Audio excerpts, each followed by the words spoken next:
Friends, today we will discuss a topic measures of dispersion. In the last lecture, we discussed measures of central tendency, and measures of central tendency are nothing but your averages.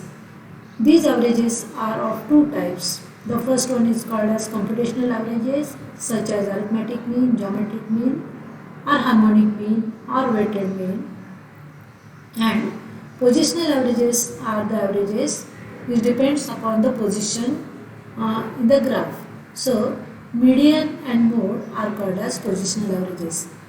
In that particular lecture, we discussed how these averages are different from each other, and in different situations one has to use one type of average, and that is suitable for that situation.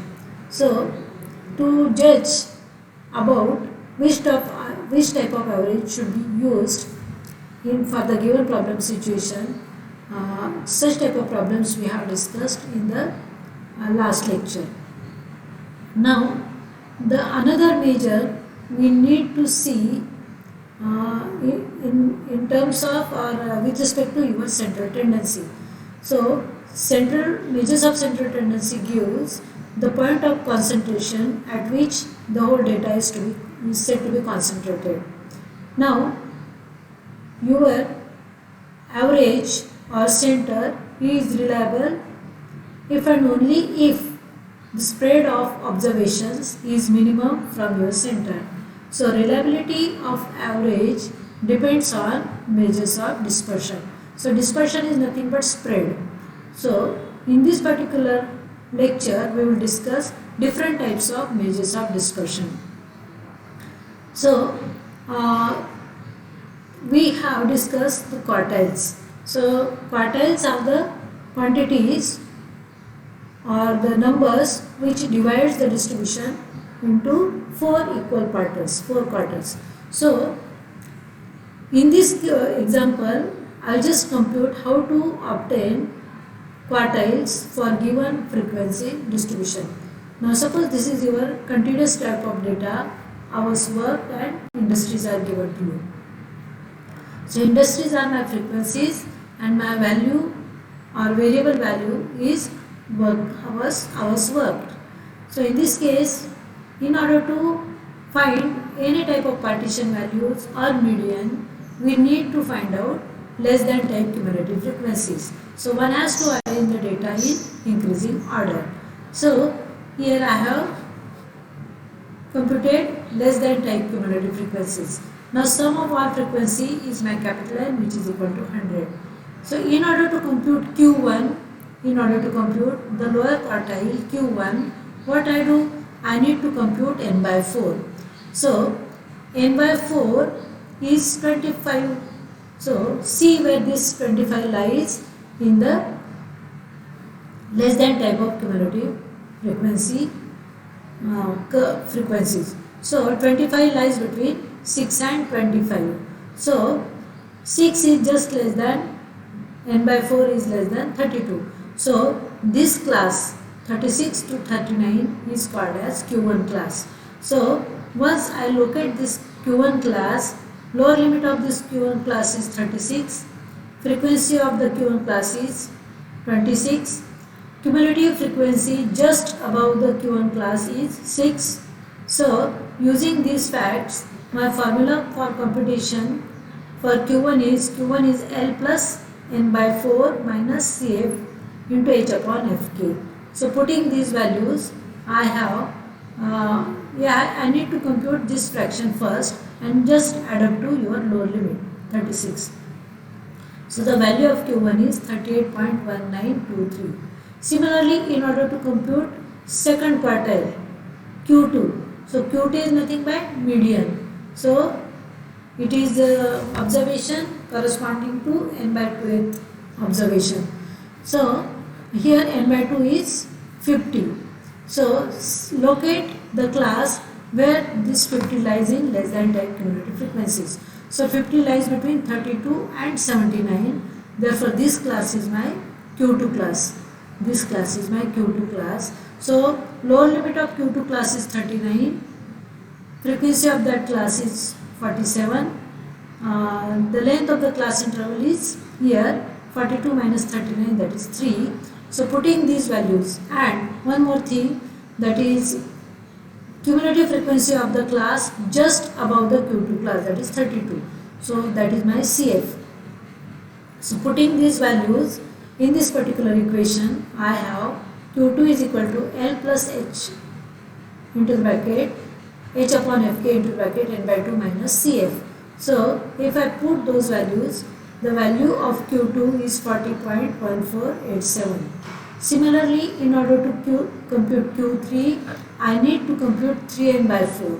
So 3n by 4 is 3 into n by 4 is 3 into 25, that is 75.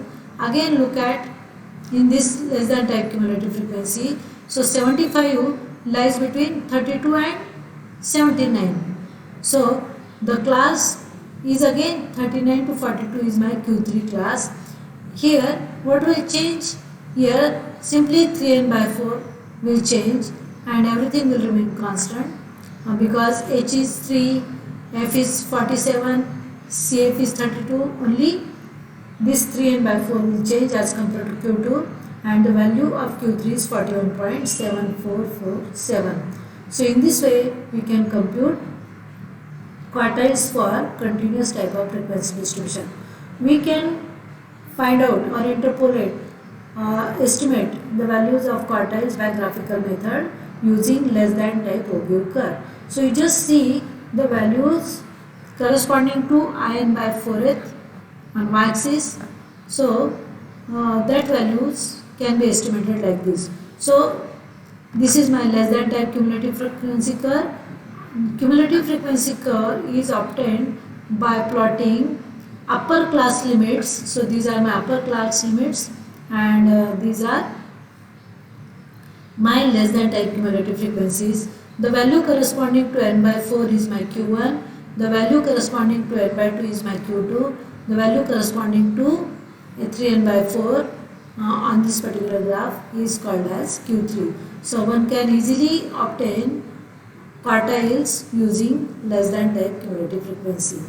There is one more plot, just like our stem and leaf chart, there is one more plot which is called as box plot, which totally depend upon minimum observation in the data, maximum observation in the data, and the 3 quarters Q1, Q2, Q3.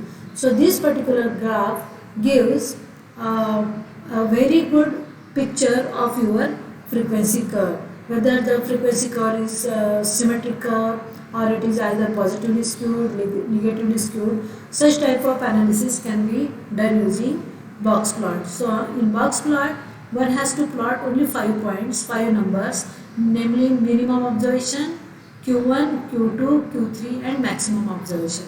So this is 5 number summary and it is represented by graphical method. So in order to draw box plot, we need 5 points, maximum minimum observation, Q1, Q2 and Q3. And this is either drawn vertically or horizontally. Now we will come to our main topic, that is measures of dispersion. Now consider 3 sets of data. Suppose we have 3 groups of students, in which in the first group we have 5 students having 60 marks.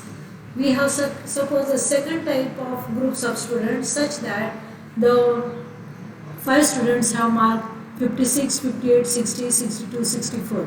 And the third group is such that in that group the 5 students have marks 20, 40, 60, 85, 95.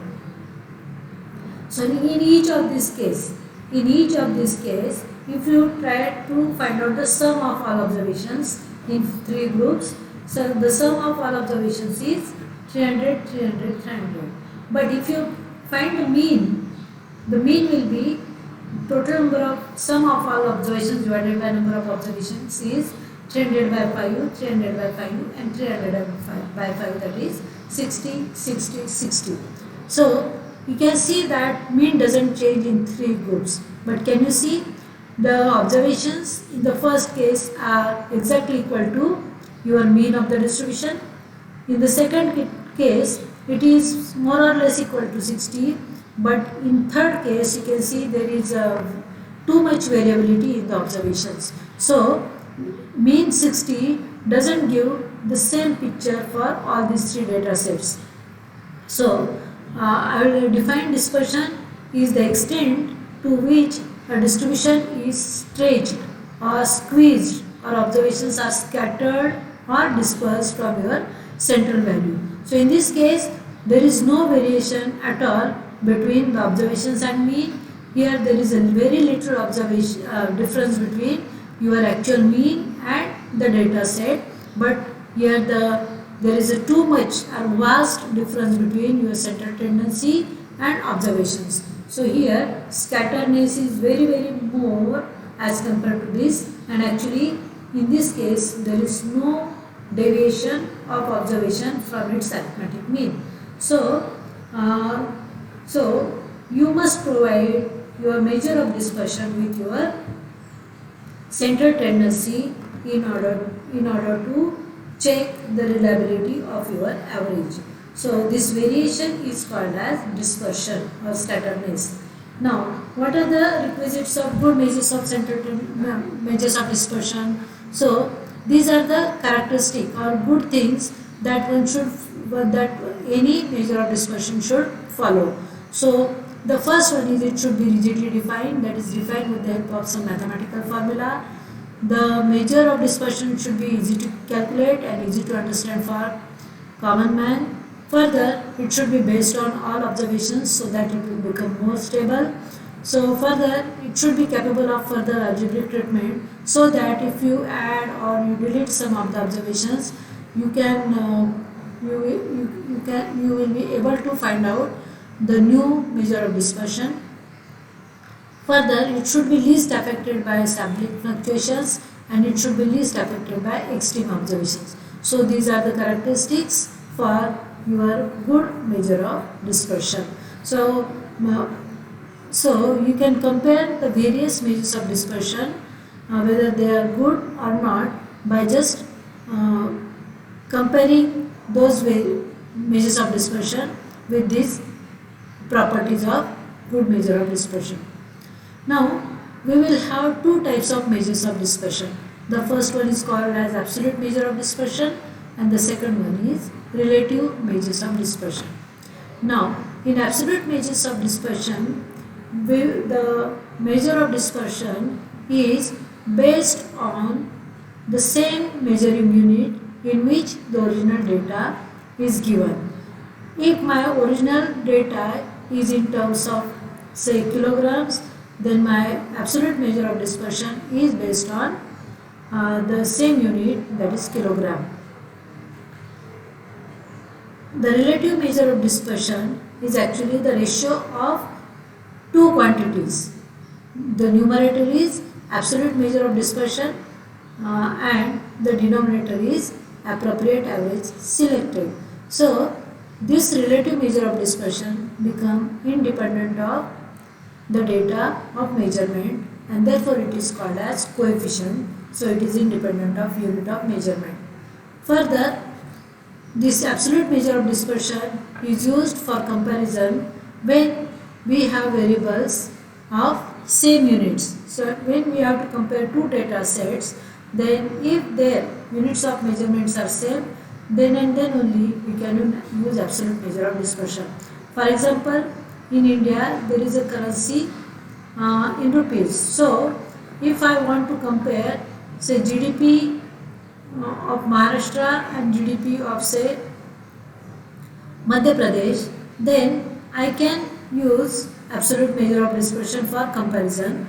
But if I want to compare the GDP of say India and say GDP of say Europe, then it is not, you can say, good to compare rupees with dollars, okay, or with pounds. So unit of measurement is different and therefore in that case one has to use relative measure of dispersion. There are certain absolute measures of dispersion known as range, quartile deviation, mean deviation and standard deviation, which is positive square root of variance. The relative measures of dispersion based on these measures of dispersion are coefficient of range, coefficient of quartile deviation, coefficient of mean and coefficient of variation CV. So, measure of variability is the measure of spread. So, this is not about measures of dispersion. So, while you measure measures of central tendency, then we get center of the distribution, and when you have to compare these measures of central tendency for different data set, one must have measure of dispersion with it. So my first measure of dispersion is range. So what is range? Range is the difference between smallest and largest value. So if L is my largest value, S is my smallest value, so L minus S is my range. So coefficient of range based on this range. So range is my absolute measure of dispersion. Based on this, my relative measure of dispersion is L minus S upon L plus S. That means this range is the simplest measure of variability, and it is easy to understand and easy to compute. Further, one has to consider only two observations, namely maximum observation and minimum observation. And coefficient of range is maximum minus minimum upon maximum plus minimum. The second measure of dispersion is called as interquartile range. So the name itself suggests that it is the range of two quartiles. We know that the quartile Q1 and quartile Q3 and upper and lower quartile, and these quartiles Q1 and Q3 gives exactly the range for middle 50% of the observations. So range is the range gives the difference between exactly middle 100% observations, but quartile gives the range for middle 50% of the observation. So it is 75th percentile minus 25th percentile, that is Q3 minus Q1.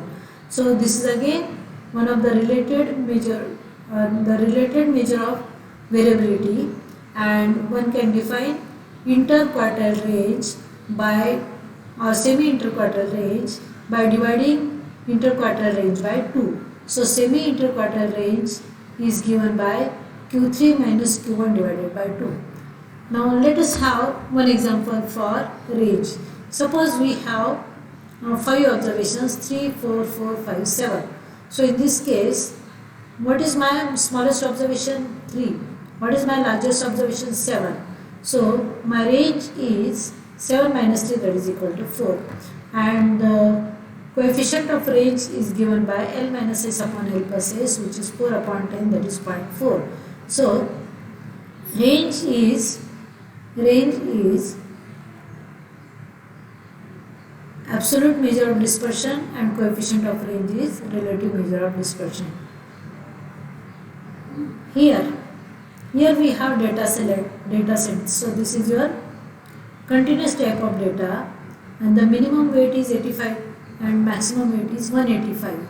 So in this case, if I want to compute range, so range is maximum observation minus minimum observation. So here my range is L minus S, that is 185 minus 85, actually it is 90, and coefficient of range is L minus S upon L plus S divided by L plus S. You can take midpoint of the class intervals also, or you can compare upper class limit, lower class limit of first class and upper class limit of last class. Now what are the merits and demerits of range?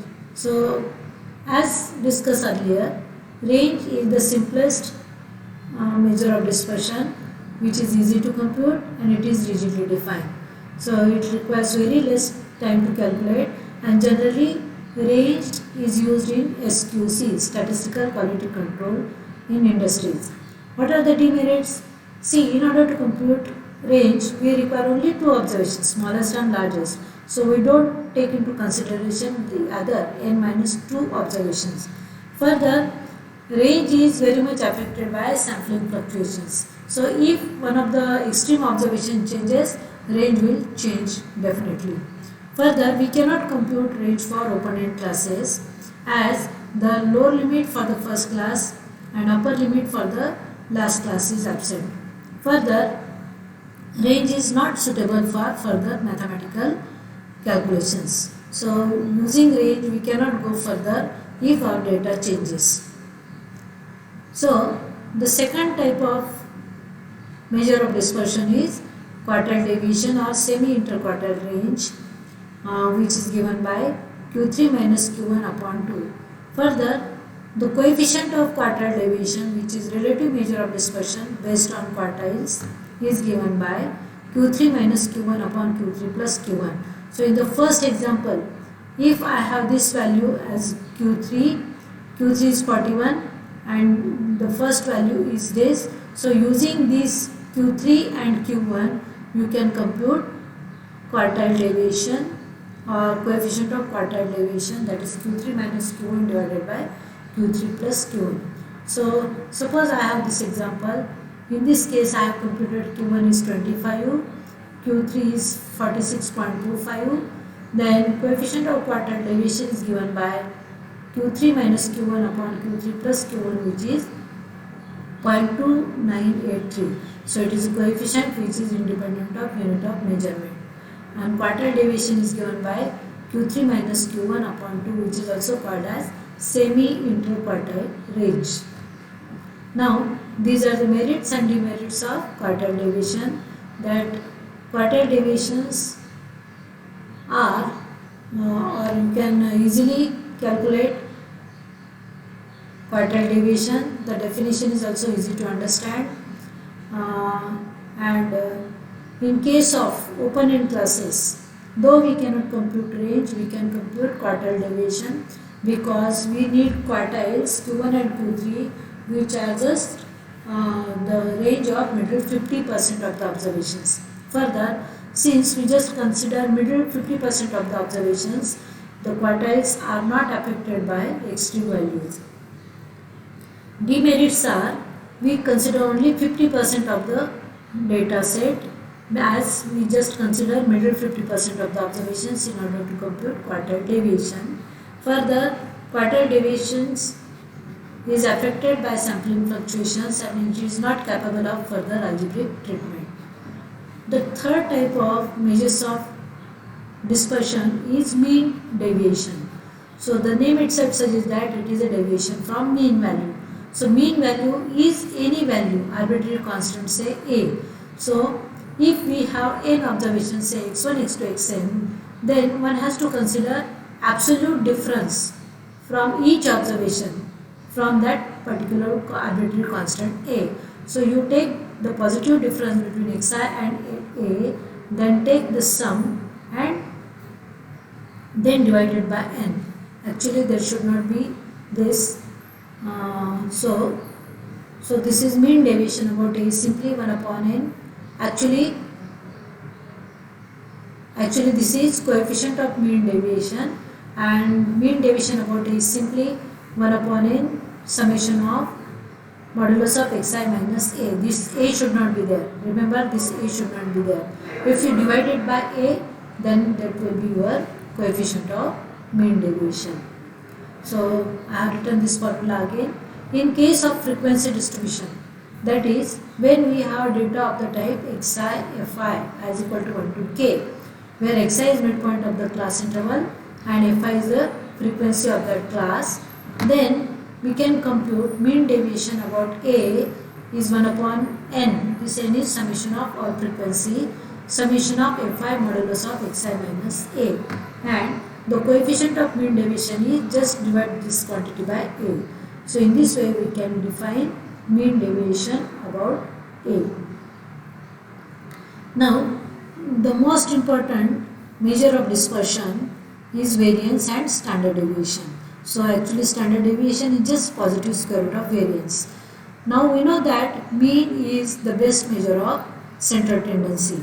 So when you take deviation of each observation from arithmetic mean, then we know that sum of deviations of all observations from arithmetic mean is always equal to 0. So because of this property, we define mean deviation about your arithmetic mean A, and which is denoted by variance of x. So variance of x is nothing but mean square deviation from arithmetic mean, and the positive square root of variance is called as standard deviation, which is denoted by sigma. Now if I have n observations, say x1, x2, xn, n individual observations, x1, x2, xn, then variance is defined as VAR in the bracket x, which is denoted by sigma square. It is a Greek letter which is equal to 1 upon n summation of xi minus x bar bracket square. So you first compute your arithmetic mean x bar, because arithmetic mean is the best measure of central tendency, and when you take deviation of all observations from arithmetic mean, then you take square of these deviations and then add them and divide by n.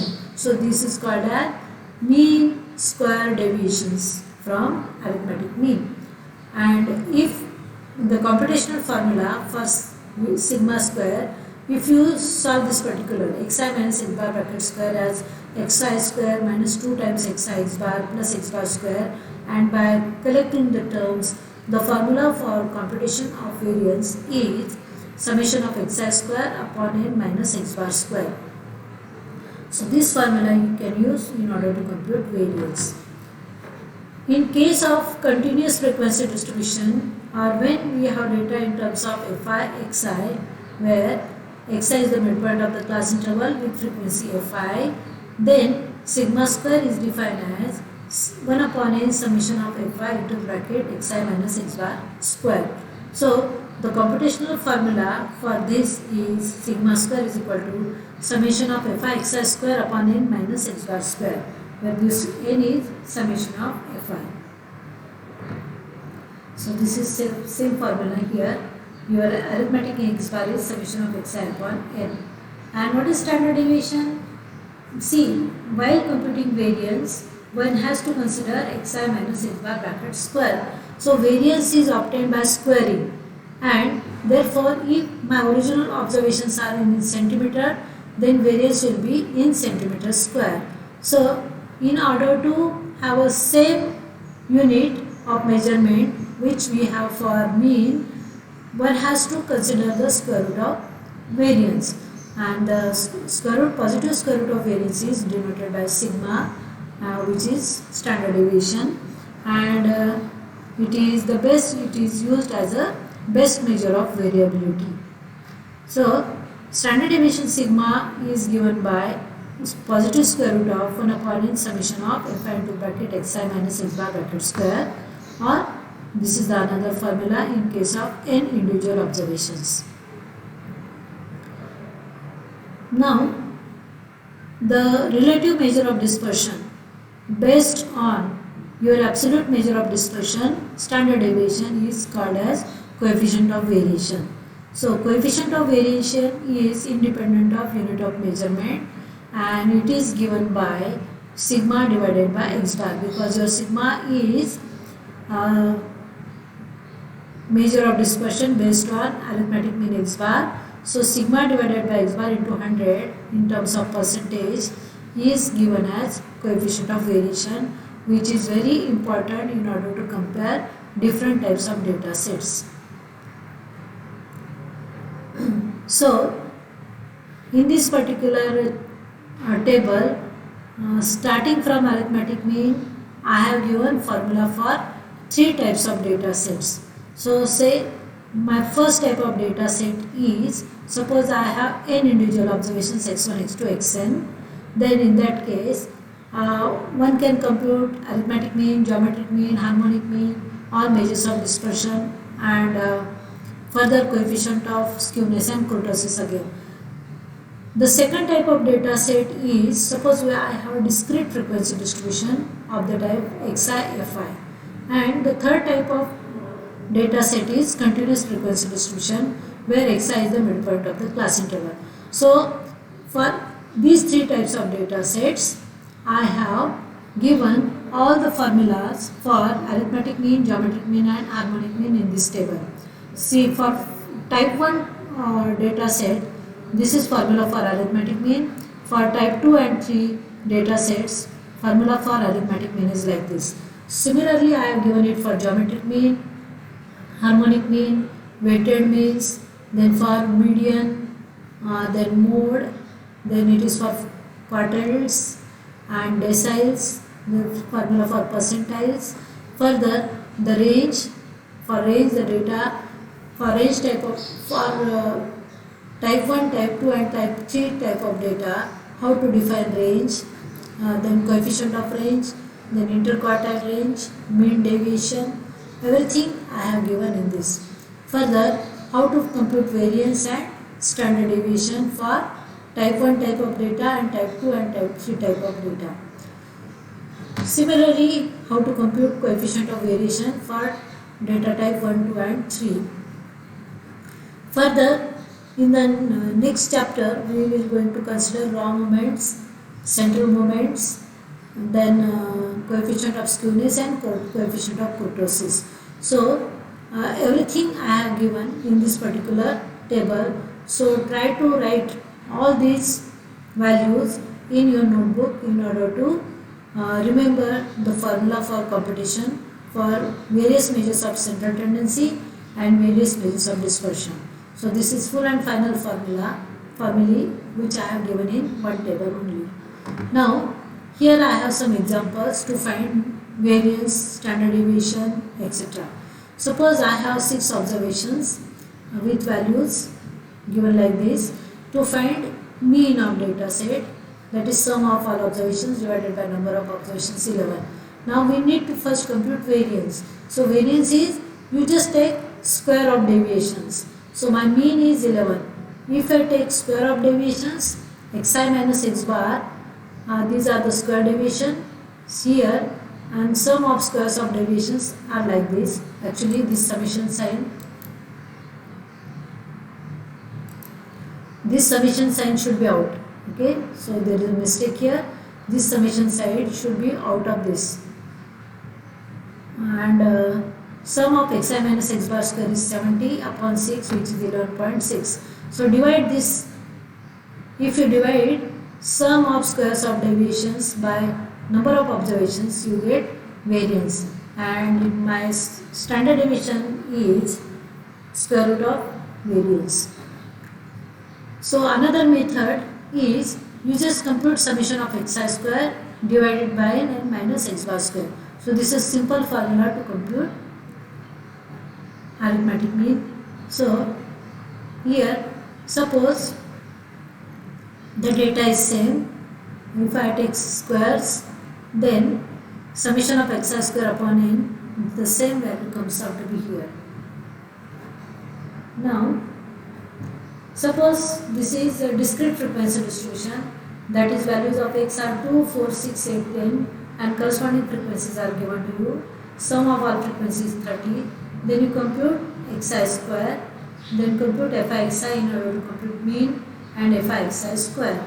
So once you have this, mean is equal to summation of fi xi upon n, that is equal to 6, and therefore variance is equal to summation of fi xi square upon n. So it is fi xi into xi. So fi xi into this xi gives you fi xi square. So 4 into 2, then 16 into 4, 84 into 6, 64 into 8, 20 into 10. So this is the fi xi square, which is here upon 30 minus x bar square. So in this you can compute standard deviation by taking positive square root of this variance. Some examples are given here. Again, instead of xi, I have written here mi. Mi is midpoint. So I can write mi like this and find variance and standard deviation. So In this case, I have used step deviation method. The results which I have used here, I will going to prove in your Google Meet. So there is one more lecture for measures of central tendency and measures of dispersion in order to derive some results. So this particular method is called as step deviation method. Since here you can see the data is not continuous, there is a gap 0 to 9, 10 to 19. So first thing is that you make this data of continuous type. When you make the data of continuous type, you subtract 0.5 from upper limit and add 0.5 to the upper limit, so that these are values I'll get as a upper class limits and lower class boundaries. Actually these are lower class boundaries. You can see that midpoint doesn't change actually. If you take midpoint of this, which is same as 0 plus 9 divided by 2, that is 4.5. Now here if I take di is equal to xi minus midpoint minus any assumed value a. So generally I will take a as midpoint of range of mid values of range of this mid values. So it is 24.5. So my assumed mean is 24.5. So if I take deviation of each this mid value from a, any arbitrary value, that is 24.5, I will get this as a, I will get this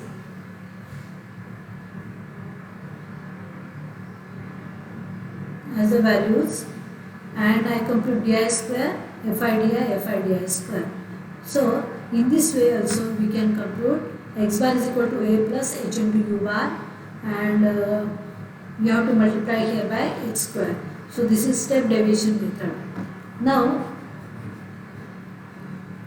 these are the properties of variance and therefore standard deviation, because standard deviation is just positive square root of variance. So mean square deviation about any value a is greater than or equal to variance. So when you take mean square deviation from any arbitrary value a, that mean square deviation will be always greater than or equal to variance.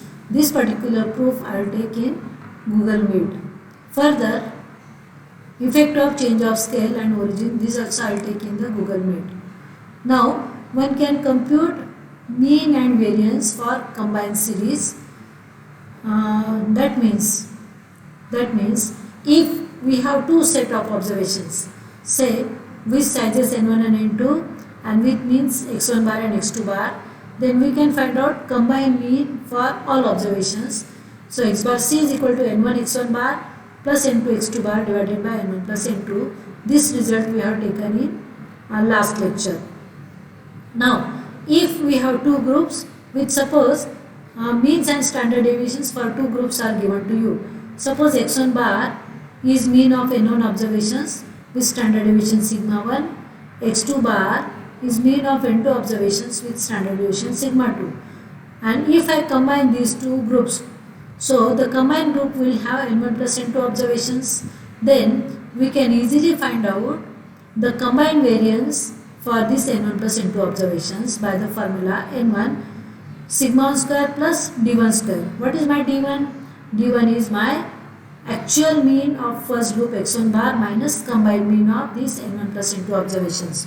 So d1 is equal to x1 bar minus x bar c, and d2 is equal to x bar 2 minus x bar c. Just put these values in this formula, I will get combined variance for n1 plus n2 observations.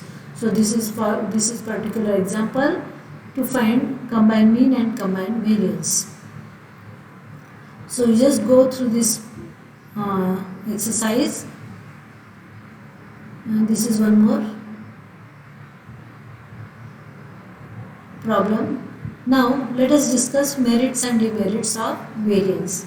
So as we have seen earlier, variance is defined with the help of formula, mathematical formula. It is based on all observations. Further, we can find out combined variance for groups when we have different groups with different means and different variances are given to you. That means it is capable of further algebraic treatment. Further, it is least affected by sampling fluctuations. This is the most important property of variance, and that's why standard deviation. And it does not ignore the algebraic signs of deviation because we are making square of it. Further, demerits are variance is difficult to understand and difficult to compute. Further, it cannot be computed in case of open-end classes because we cannot compute midpoint of first and last class if they are open class intervals. Further, it is affected by extreme observations and it cannot be computed for qualitative type of data. It is computed only for quantitative type of data. So, this is coefficient of variation which I have defined earlier, and these are some problems to find out coefficient of variation. So I will share this particular PPT on your Google class to find different values of coefficient of variation and how they are combined. Okay, so this is end of this particular lecture. I will share this particular type of PPTs on your Google class. So write down all these notes as well as these all examples in your class book. And now I will take a lecture on Google Meet to have derivations regarding measures of central tendency and measures of dispersion. So that will be the theory part. Actually, in this lecture, I have demonstrated only how to define different types of measures of dispersion, how to compute it for different data sets. So, let us stop today, and now we will meet in our Google Meet. Okay, thank you all of you.